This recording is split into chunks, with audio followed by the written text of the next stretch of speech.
नमस्कार किसान साथियों।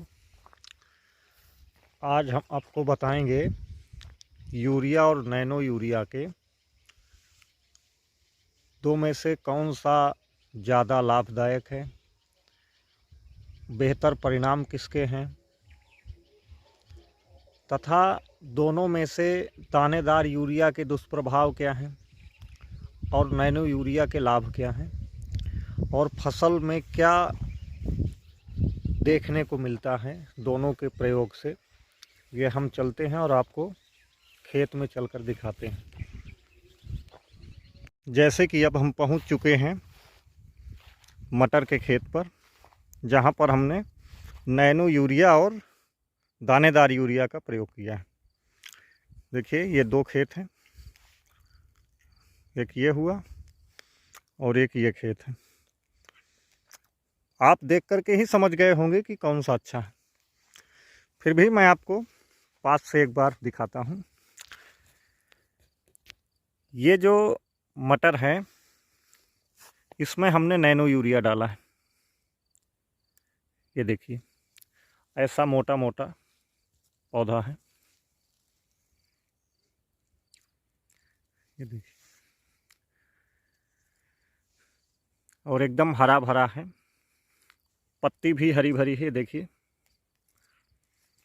और दूसरी ओर हम आपको यहीं दिखाते हैं, इसमें दानेदार यूरिया का प्रयोग हुआ है।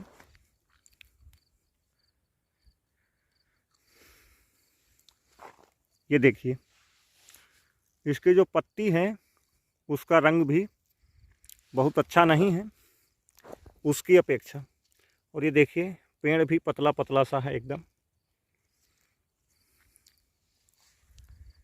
अब देखिए हम विस्तार से बताते हैं। जो ये दानेदार यूरिया है उसका 45 किलो पर एकड़ की दर से प्रयोग किया गया है, और जिसमें नैनो यूरिया डाली गई है इस खेत में, इस पर 400 ml पर एकड़, 500 ml की पैक में नैनो यूरिया आती है इफ़को की, और उसमें हमने 400 ml डलवाया एकड़ में। फिर भी जो नैनो यूरिया का रिजल्ट है दानेदार यूरिया से बेहतर है।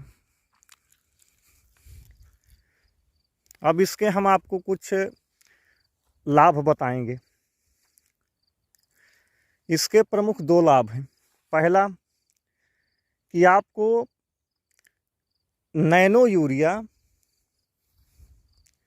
का प्रयोग करने से त्वरित रिजल्ट मिलता है। जैसे आपने अभी डाला शाम में, और नैनो यूरिया हो या कोई भी शाम में ही डालना चाहिए। तो जैसे आज शाम में डाला तो इसका परिणाम आपको कल सुबह से दिखना शुरू हो जाएगा, क्योंकि ये रात में तुरंत अब 12 घंटे में नाइट्रोजन ऑब्जर्व कर लेता है पौधा, और अगले दिन से वो काम करना शुरू कर देता है। वहीं दानेदार यूरिया की बात करें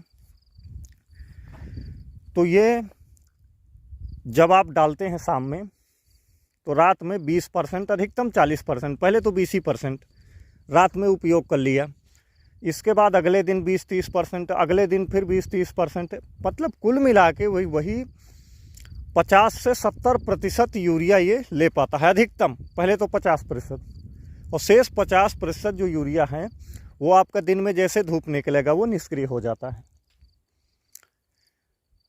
एक फ़ायदा ये हो गया। दूसरा फ़ायदा, जैसे कि आप नैनो यूरिया डालते हैं तो वो सीधा पौधे की पत्तियों में पड़ता है और मात्रा भी कम होती है, थोड़ा बहुत ज़मीन में भी चला जाता है, मिट्टी में भी जाता है, तो उसके दुष्परिणाम दानेदार यूरिया की अपेक्षा हज़ारों गुना कम है, क्योंकि वह आधा लीटर एक एकड़ में पड़ती है और ये 45 किलो, तो यानी सैकड़ों गुना कम इसके दुष्परिणाम। दूसरी बात, जब आप इसमें डालते हैं दानेदार यूरिया तो उसमें यूरिया आप सीधा ज़मीन में डालते हैं, धरती में। उससे क्या होता है कि आपकी मिट्टी में जो छूट गया यूरिया का भाग, वह मिट्टी को क्षारीय बनाता है। तीसरा जो लाभ है, ये दो तो प्रमुख लाभ हो गए। जो तीसरा है वो किसानों के लिए बहुत महत्वपूर्ण है। इसमें 220 से 230 रुपए का खर्च आता है नैनो यूरिया में 1 एकड़ में, और जो दानेदार यूरिया है उसमें 266 रुपए की यूरिया है, वो भी मिलती नहीं है 266 में। उसके साथ 150 रुपए का कम से कम लगेज लगा दिया जाता है, जो बेकार होता है, किसी काम में नहीं आता। पर ज़बरदस्ती वो बेचने के लिए यूरिया के साथ उसे बेचते हैं, ज़बरदस्ती बेचते हैं और लेना पड़ता है। इसलिए एक ये तीसरा लाभ हो गया। जो चौथा लाभ है, जैसे आप जाते हैं जब मार्केट यूरिया लेने, तो आप नैनो यूरिया लाएंगे तो आप एक बैग लेके जाएं, कैरी बैग, और उसमें आप 10 बैग यूरिया के बराबर नैनो यूरिया ला सकते हैं। वहीं आप इसको अगर 2 बैग भी लेने जाएं तब भी आपको बाइक में मुश्किल से 2 बैग आते हैं, 90 किलो हो जाता है वजन।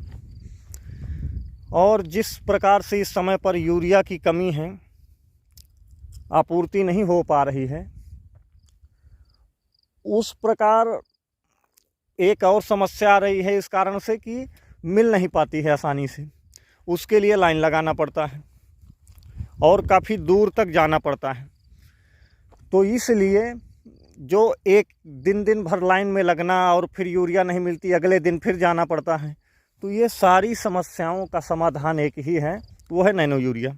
और नैनो यूरिया से आप बहुत अच्छी खेती कर सकते हैं। इसलिए मैं आपको एक सुझाव देता हूं कि आप नैनो यूरिया ही प्रयोग में लाएं। इससे आपका समय भी बचेगा, पैसा भी बचेगा, थोड़ी सी मेहनत ज़्यादा है, परिश्रम अधिक लगती है।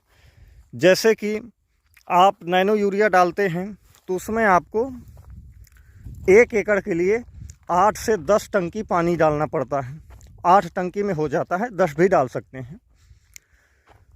और ये आप 45 किलो बाल्टी लेकर आते हैं, या आप तसला, जो भी आपके यहाँ गड़ाई कहते हैं, वो लेकर आते हैं। तो इसे भी आप 8-9 बार लेके हाथ में और छिड़काव करते हैं। थोड़ा सा समय में अंतर आता है, बहुत ज़्यादा अंतर नहीं है। पानी अतिरिक्त लगता है, तो पानी ऐसा है कि व्यवस्थाएं होती नहीं होती हैं, तो आप अपने साथ साइकिल में या मोटरसाइकिल में 50, 60, 70 लीटर, 80 लीटर का गैलन पीछे बांध करके और जाएं, पानी डालें। पानी के साथ दवा जो है ये नैनो यूरिया का प्रयोग करें। तो परिश्रम जहाँ तक जो अधिक लगती है, वो तो हम किसानों का एकदम साधारण काम है, इसे हम आसानी से कर सकते हैं। तो परिश्रम की अगर हम बात छोड़ दें तो परिणाम और लागत दोनों नैनो यूरिया के बेहतर हैं। लागत भी कम है, परिणाम भी अच्छा है, त्वरित परिणाम है, और इसका देर से आता है। और ये काली मिट्टी है, जिस खेत में लगा है मटर, तो काली मिट्टी के कारण जैसे पानी दिया जाता है तो थोड़ी से ग्रोथ रुकती है, तो उसके लिए और बेहतर हो जाता है कि ये अगर हम नैनो यूरिया डालते हैं तो त्वरित परिणाम मिलता है। ग्रोथ रुक जाती है क्योंकि वो नमी अधिक समय तक रहती है, तो इसलिए फंगस बनता है जड़ों में, और वही 5-7 दिन में ठीक हो जाता है। इसके बाद हम नैनो यूरिया हो या दानेदार यूरिया डालते हैं। तो मैं आपको सलाह दूंगा कि आप दानेदार यूरिया के स्थान पर नैनो यूरिया का प्रयोग करें। इसी के साथ धन्यवाद, नमस्कार किसान भाइयों।